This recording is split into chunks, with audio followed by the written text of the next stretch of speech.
Hi, this is Haley from Knitomatic. I've been working on an Oslo hat and I found some hacks to make it easier, so I thought I would share. If you like this, please click like, leave a comment, subscribe. It's all good. It all helps. Anyway, the hat has this like double brim. It's knit double and then it's seamed down, and I don't know if you've ever done that, but sewing something down is a lot harder than picking it up. Sorry, that's my bird Gru. There he is. Here, Gru. If you want to be seen and heard, then be seen and heard, right? So the brim is 2 layers and they have it sewn down, and that really bugs me. It's like super annoying and painstaking and I don't enjoy that. So what I did was I did a provisional cast on, and then I did a 3 needle bind off or a 3 needle pickup, whatever, to join it into one piece. So that's what I'm going to show you today. So first we'll start with the provisional cast on. My favorite provisional cast on is a crochet cast on. So it does help a lot if you already know how to crochet. So I'm just taking some scrap yarn. A cast on is any cast on that's done with scrap yarn or a different yarn than you're actually going to be working with. And you can either cast on to a separate needle and then slip it onto your circular needles, or you can cast right onto your circular needles, whatever you like. I have a double pointed needle here just for the sake of demonstration, but whatever makes you happy. So my favorite crochet cast on, we start with the crochet yarn on the hook, or the scrap yarn on the hook, and we just hold it behind the needle. And then we come around the needle and we pull it through. So you go through the back and then crochet it like this. So you go around the back and pull it back through the loop. Groove, come. And you go through, come back through the back, and through the front. And this is a very elegant cast on because when it's time to take it out, it just pops out like a zipper. It's really, really great.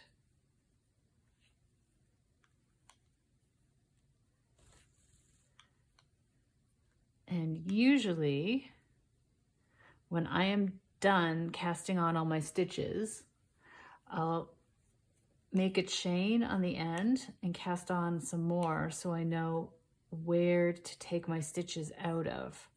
So I'll just make that line, and then when it's time to take my stitches out, I have that tail and I know that that's where they come out.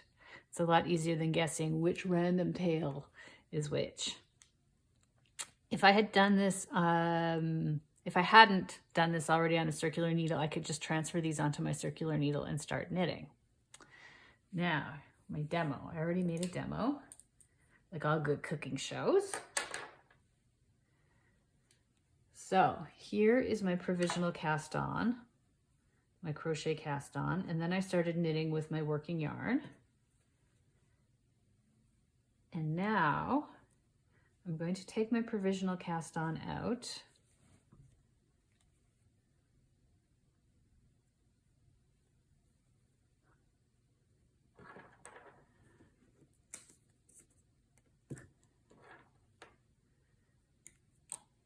You see, it just sort of comes out like this.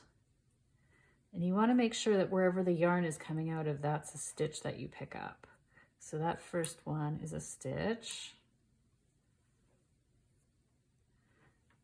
And then you can sort of pull your provisional yarn out to stretch out your stitch, and then stick your needle in and then pop the scrap yarn out. So I'm going in and popping the scrap yarn out, stretching it, finding the stitch, popping that out. And as I go, I'm gonna have a whole second set of stitches to work with. So here we go. The bird has quieted down now. He's sitting on my shoulder, keeping me company. So doing this is a little bit extra work, but it saves you a lot of extra work with the sewing the brim down in place, which is such a pain. It's always hard because you really want to make sure that, you know, you don't see that seam on the other side. So if you do this, it just looks a lot cleaner. And it's a little bit less fussy work. The only downside is that if you don't know how to crochet, doing a crochet cast on is going to be challenging. You don't have to have sophisticated crochet skills, really just beginner crochet skills, but it does help. If you don't know how to crochet, you can cast on any way you know how. You just cast on with scrap yarn. The only thing is that when it comes to taking the cast on, that provisional scrap yarn cast on out, if you cast on in a knitting way, you're gonna have to cut those stitches out one by one, which is fine. It just makes a little bit of yarn mess and it takes a little bit of time. It's not as elegant as this, but that's fine. It gets you to the same place. It gets you to the same destination, which is really all that matters. So I show you the crochet way of doing it, but you really don't have to. But you can see how like this comes out like so nicely. It's such a satisfying feeling. Okay, so now I have 2 sets of live stitches. I've got on one side and the other side. And so I just want to fold these up into each other because the brim will be folded. So I'm just gonna try and bring them around. Hey guys, you wanna come? Would you be so grateful? And at this moment, I am kind of wishing that I had some point protectors to keep these stitches, live stitches, from falling off. But you know what? In the end, it doesn't matter. And now, where did my double pointed needle go? So now I can work this. You can use this needle, or you can use a third needle. A third needle is kind of easier. Definitely for video purposes, it's easier with a third needle. So what I'm going to do is put my needle through the first of both of these stitches. So this one and this one at the same time. And I'm going to knit them both at the same time and go around. And if you want to do this, you could also do this with a third circular needle. So I go in one, I go in the other. You don't have to do this with a double pointed needle. I just chose it because I had it and it's easy to hold to demonstrate with. I think when I did this on my hat, I actually used just that point of that needle. But you know what? Any way you get it done is good. So you're gonna go around.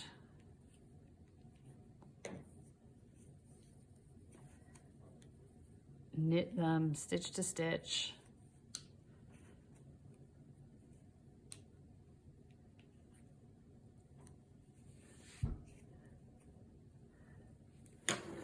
If you do use a double pointed needle afterwards, you'll slip those stitches back onto another needle.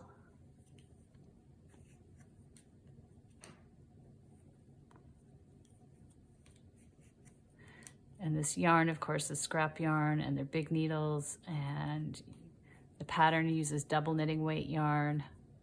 So you'll probably not be as bulky as you're seeing right now. But with a 3-ply brim, you won't need bulky to keep you warm.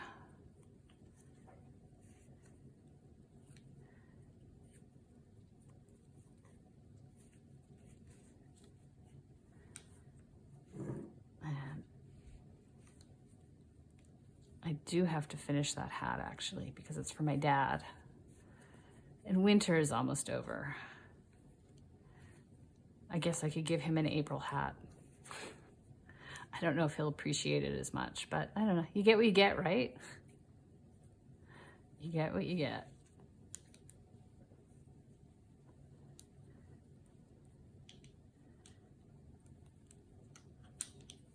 But you can see that this is making a really nice 2-ply brim. And where is my extra needle? I'm just going to slip these onto my spare needle so they don't fall off.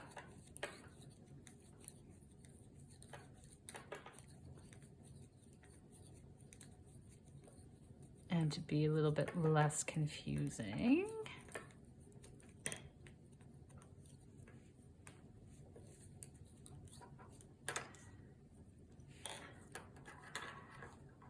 and here, I'll even knit with my 3rd needle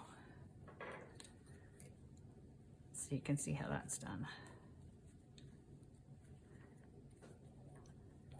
Here we go.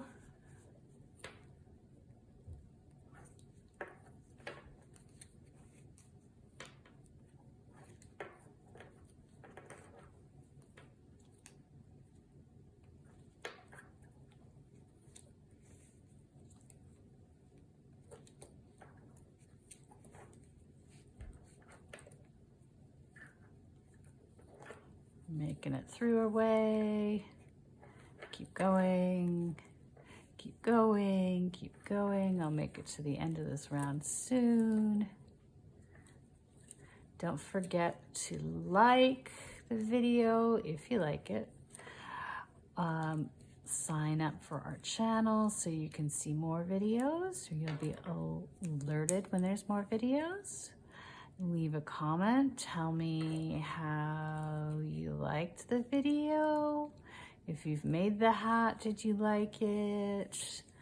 Other Petite Knit patterns. Tell me all about it. Please share. It's all good, it all helps.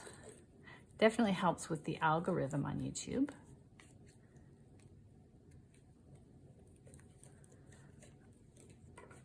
Okay, closing in. I'm closing in.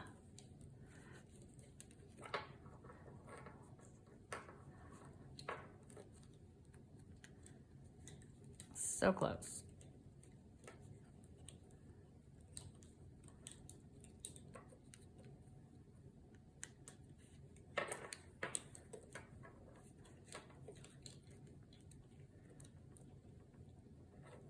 Three more stitches. 3 more stitches to go.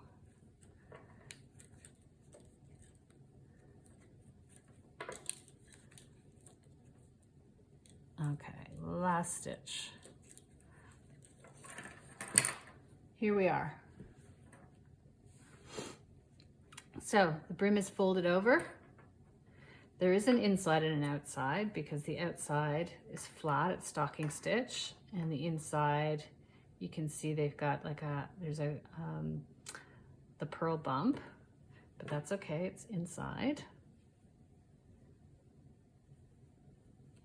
And it's ready to go. So I hope you like this tutorial. I hope it helps.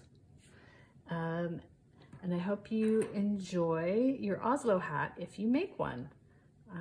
Let us know what you think. Sign up, leave a thumbs up, leave a comment, and we'll see you soon.